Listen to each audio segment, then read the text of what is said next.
자, 근데 이제 일반적으로 여러분들이 이게 지금 이제 나중에 이것도 세분화해서 제가 다시 한번 말씀드릴 건데, 스피드를 조정하는 어떤 스탠스의 방법, 그 다음에 에이밍, 내가 눈을 어딜 보느냐, 타겟팅을 어떻게 하느냐에 따라서 또 이건 많이 달라지게 돼요. 근데 이제 처음에 특히 이제 크랭커나 이제 털어치기 인분하시는 분들은 처음에 문제가 뭐냐 하면 타이밍을 잘 못 맞추고 엄지를 붙잡고 힘으로 하다 보니까 가져와서 볼을 제때 엄지를 못 빼주고 앞으로 더 가져와서 볼을 당기다 보니까 볼을 자꾸 던져지거나 너무 중량지가 늦게 빠지고 엄지도 늦게 빠지고 이런 경우가 많죠. 그래서 어떻게 하시냐면 요거 나중에 심화학습하기 전에 잠깐 보통 여러분들이 볼링을 치실 때 시선을 어디 보시냐 하면 처음에 배울 때도 마찬가지고 여기 에임 스팟이죠. 또는 타겟 에로우 라고 말씀을 드리는데 요 이제 화살표 모양으로 된 이 지점 봅니다. 15피트 지점에 있는 이 지점. 자, 이쪽을 보고 하죠. 자, 그 다음에 여기 또 보시면은 또 가이드 스팟이 있어요. 가이드 스팟. 그죠? 그 다음에 또 여기 보시면 뭐 이거 뭐라고 하더라? 뭐 릴리스 스팟이라고 하나? 뭐 하여튼 뭐 또 있습니다. 이렇게 있는데, 자, 보시면 뭐가 다르냐? 뭐 찍혀있는 형태나 뭐 이런 거 다 다르지만 길이가 다르죠. 거리가 멀고 가깝고예요. 그러면 이제 처음에 연습하실 때 편하게 세 군데 정도를 보시면 돼요. 에임 스팟이 있고 가이드 스팟이 있고, 그 다음에 이제 제가 보통 레슨 할 때는 어떻게 하냐면은 파울 라인과 가이드 스팟 사이 요 정도, 또는 나중에 파울 라인까지 볼 수도 있어야 됩니다. 이렇게 해서 네 군데 보는데 오늘은 그냥 편안하게 에임 스팟, 가이드 스팟, 그 다음에 가이드 스팟과 파울 라인 바로 앞에 있는 요 지점, 이렇게 해서 세 군데 정도를 지정을 할게요. 그래서 급격한 라인으로 연습을 하실 때 이때는 이제 뭐냐 하면 공의 스피드는 좀 줄어들지만 회전은 좀 더 만들어야겠다 싶을 때 연습을 하는 거죠. 자, 이때는 처음에 연습하실 땐 타겟을 어떻게 보시냐. 저는 이제 뭐 오리지널 발음으로 하면 줌인, 줌아웃 줌인, 줌아웃. 시선을 멀리 보내는 줌아웃이 있고, 내가 보고 있는 곳을 더 당겨서 보는 줌인, 당겨서 가까운 곳을 보는 줌인이 있습니다. 그래서 급격한 경사를 연습하실 때는 줌인을 하세요. 최대치로. 그래서 아까 제가 가장 가까운 지점 어디였죠? 파울라인과 가이드 스팟 사이, 파울라인 바로 앞에 있는 요 지점. 물론 공이 굴러가는 타겟 라인을 결정을 해 놓으시고 그 타겟 라인 선상에서 요 지점을 보시면 되는 거예요. 공이 굴러가는 지점.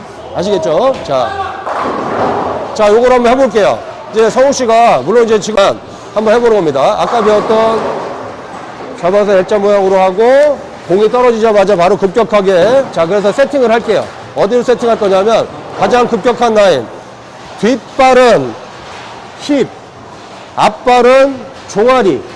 이렇게 해서 이 라인으로 볼이 들어올 수 있게 할 겁니다. 자, 그래서 시선은 아까 얘기했던 타겟 라인 선상에서 가장 가까운 지점. 자, 거기 보고 한번 그냥 내려만 놓는 거예요, 볼을. 자, 여기 투구를 찍어 주셔야 돼요. 고! 급격한 라인이죠. 뒷발 엉덩이에서 앞발 종아리로 급격하게 시선은 줌이 가장 가까운 거 보고 바로 내려놓습니다. 고!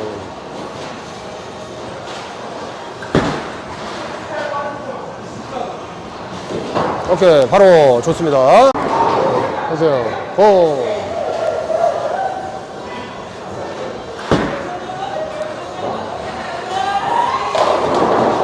오케이, 바로. 지금 이제 이렇게 샷을 하시면, 네. 원래 평상시에 본인이 갖고 있던 레귤러 샷보다, 네. 공의 스피드는 많이 줄어들죠. 네. 그리고 회전 수는 더 많아지잖아요. 그렇죠? 자, 그럼 이제 이번에 두 번째로, 이번에는 세팅을 다시 할게요. 네. 뒷발 엉덩이가 아니라 A 지점이 아니라 B 지점. 방금 전에 힙에서 종아리로 이렇게 급격하게 찍었는데, 자, 이번에는 허벅지에서 종아리.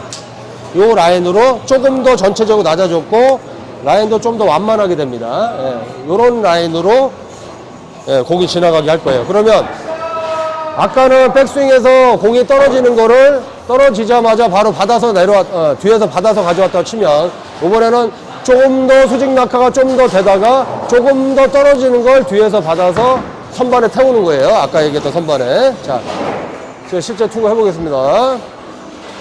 이렇게 되면 처음에 연습하실 때는 타겟팅을 가까이, 에이밍을 가까이 하시는 게 더 좋다 그랬죠. 자, 해볼게요. 준비, 고!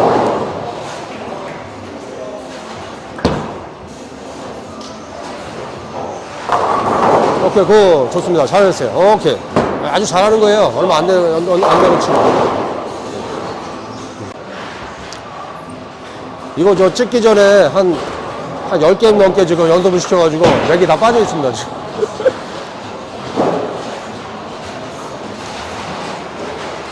자, 한 번 더 해볼게요.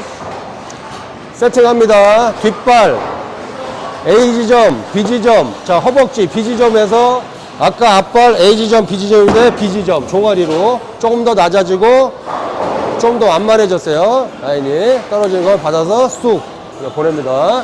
뒤에서 받아서 보내는 거예요, 뒤에서. 고! 오케이, 고! 오케이, 잘하셨어요. 오케이, 바로.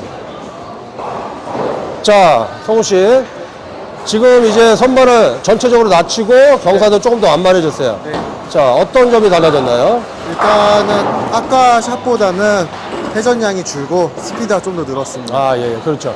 자, 물론 이제 이 상태에서도 어떤 핸드 액션이나 핑거 파워에 의해서 라인이 완만해지더라도 회전수는 더 증가시킬 수는 있어요. 근데 이거를 이제 나중에 얘기하고, 오늘은 이제 선반에 대한 얘기만 할 거니까 선반 자체만 가지고는 이런 변화가 생깁니다. 자, 이번에 조금 힘들겠지만, 이번에는 이제 CD점, 아까 뒷발 A지점, 그 다음에 엉덩이, B지점, 허벅지, 그 다음에 오금.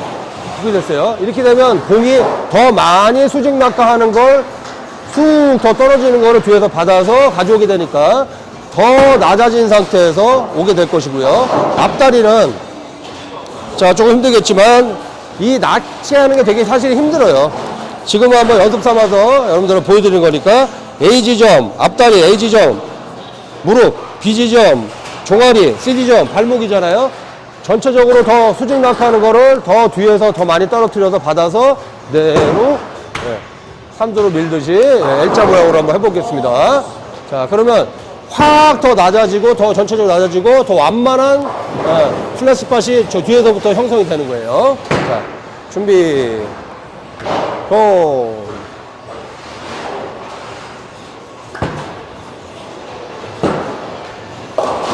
오케이, 고! 잘했습니다. 예, 굉장히 힘든 건데 잘하고 있습니다. 자, 한 번 더 해볼게요.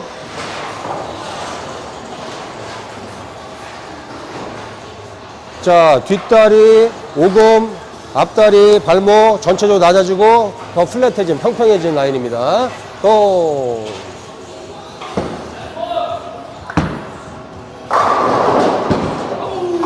오케이, 굿샷. 자, 이제 실제 투구자 다시 한번 이제 더 낮아지고 완만한 이제 라인을 썼어요. 자, 어땠어요?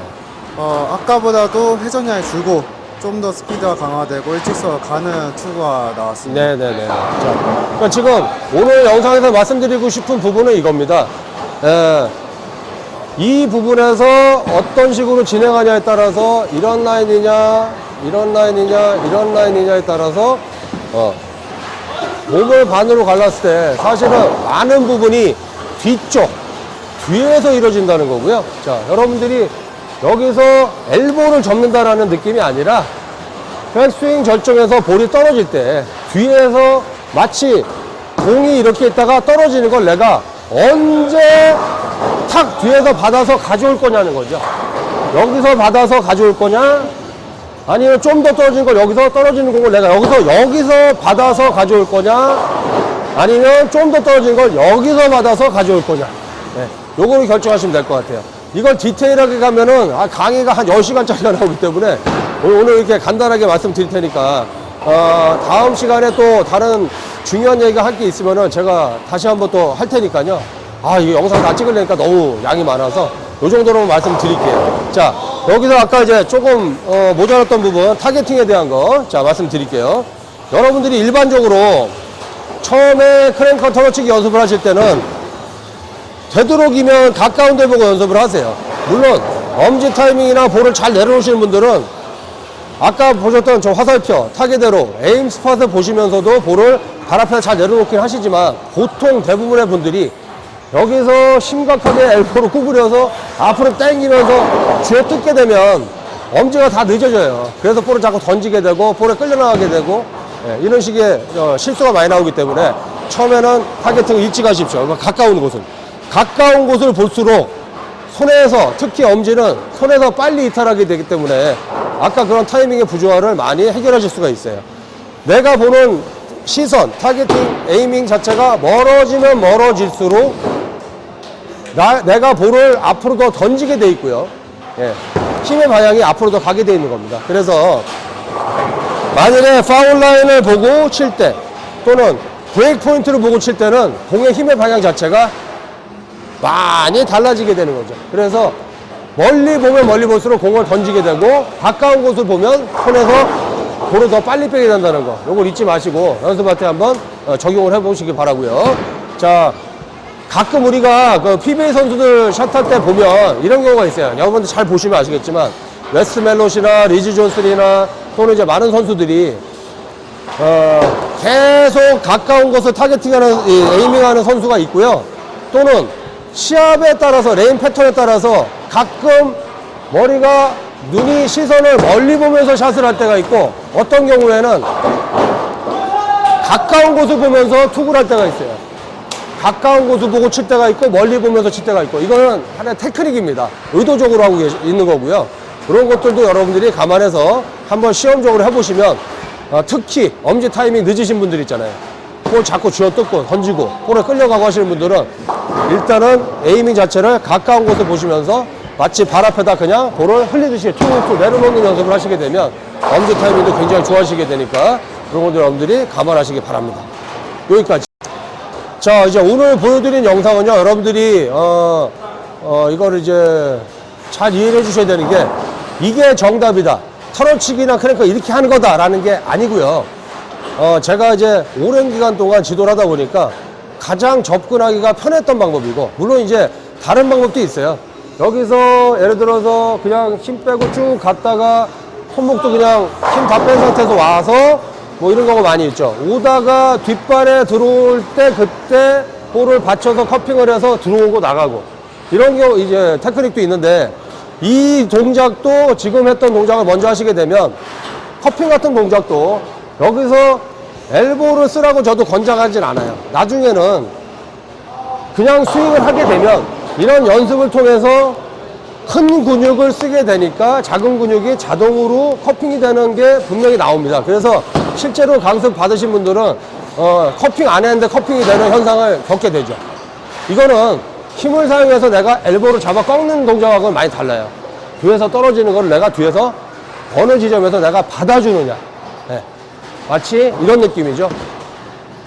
뒤에서 받아서 나가면서 보내주는, 이런 필이라고 보시면 돼요. 그래서 이 연습을 통해서 여러분들이 뭔가 습득이 되시고 감각이 생기게 되면 그때 아까 말씀드렸던 이렇게 와서 이쪽에서 들어왔다 나가거나 하는 테크닉을 사용하시게 돼도 좀 더 시간을 좀 줄일 수 있고 좀 더 빨리 발전할 수 있다고 생각이 듭니다. 한번 해보시고, 그 다음에 요 연습들을 통해서 몸에 익어지시면 절대 잘못 생각하시면 안 되는 게 이거예요. 받아서 보내는 동작이 끊어져서 되면 안 됩니다. 저번에 얼마 전에 올렸던 제가 그 슬라이딩 훈련 영상에서 말씀드렸지만, 동작은 무조건 원모션이 되셔야 돼요. 원모션. 이런 식이 되면 안 돼요. 사승 감독이 여기서 뒤에서 떨어지는 걸 받아서 그 다음에 직선으로 가라 그랬지. 그래서 이렇게 하시면 안 돼요. 딱 와서 받아 하나 쉬었다가 다시 둘 이렇게 되시면 안 됩니다. 그냥 나중에 여기 완전히 그런 세포들이 기억을 해서 동작이 나오게 되면 뒤에서나 옆에서 볼 때 눈에는 잘 안 보이는데도 그런 동작들이 배에 들어가서 나오게 되는 거예요. 그래서 실제 그냥 스윙을 똑같이 하는 것 같은데도 공의 모션을 보면 달라지는 거죠. 하나, 둘, 쑥 이런 식으로 그냥 스윙이 되고 있다는 거죠. 근데 동작들은 눈으로 보면 잘 안 보이지만 실제 플레이어의 감각은 많이 다르다는 거죠. 이해 가시죠? 예. 자, 다시 한번 정리해드리면, 야, 내가 만일에 오일이 너무 많고 공이 액션이 안 나온다, 훅이 덜 나오고 회전수가 덜 나온다 할 때는 여태까지 여러분들이 많은 분들이 이렇게 해결을 하죠. 밀려. 내가 열심히 잘해보려고 하는데도 밀려. 일단은 처음에 하는 거는 물론 맞는 얘기예요. 라인 조정하죠. 그럼 보통의 분들은 올라와. 그 다음에 야, 더 땡겨, 더 뜯어, 잡아 올려. 팔로우 스루에 대한 것도 나중에 말씀드리겠지만, 물론 맞는 얘기인데, 그거 외에는 또 요새는 이제 볼이 좋아지다 보니까 장비를 바꾸면서 해결하는 방법도 있어요. 근데 그거 말고 근본적인 어떤 투구의 라인을, 스윙의 라인을 바꾸면서 하는 것도 여러분들이 분명히 생각을 해보시고 훈련을 한번 해보시고 나중에 자연스럽게 자기가 쓸 수 있는 두세 가지 정도의 레귤러 스윙을 만들어 놓으시면은 언제 어느 때라도 여러분들이 그 무기를 꺼내서 쓸 수 있는 어떤 준비 과정이 된다고 생각이 됩니다.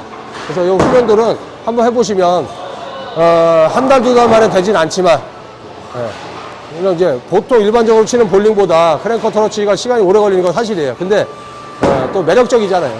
그러니까 하시다가 나중에 그런 기운을 조금만 가지고 투구를 하시더라도 여러분들이 더 만족할 수 있는 볼링을 할 수 있는 어떤 그런 훈련 방법이니까 여러분들이 앞으로도 한번 훈련 많이 해보시고 절대 급하지 마시고 한 3개월, 6개월, 1년 이렇게 중장기 계획을 잡으시고 연습을 해보시면 좋을 것 같아요. 네, 아시겠죠? 자, 성우씨 요새 이제 연습하시면서 많이 힘든 거 아는데 그래도 볼링이 재미가 더 있어지죠? 재밌죠? 네, 재밌죠. 네. 물론 점수만 많이 나오면 장땡이다, 맞는 얘기예요. 하지만 그거 외에 볼링에 또 즐거움이 있습니다. 그래서 잘못돼서 여러분들이 다쳐서 아프거나, 그래서 제가 맨날 글에다 달아놓죠. 아프지 말고 즐겁고 행복한 볼링을 같이 오랫동안 같이 하자고 제가 말씀을 드리는 겁니다. 여러분들 볼링이 좀 더 즐겁고 행복한 볼링이 될 수 있게 앞으로도 사승 감독이 계속 노력하겠습니다. 예, 댓글 많이 달아주시고요. 구독과 좋아요 여러분들 꼭 해주시기 바랍니다. 주위에도 많이 알려주시고요. 예, 고맙습니다. 오늘 여기까지 하겠습니다. 사승 감독이었습니다.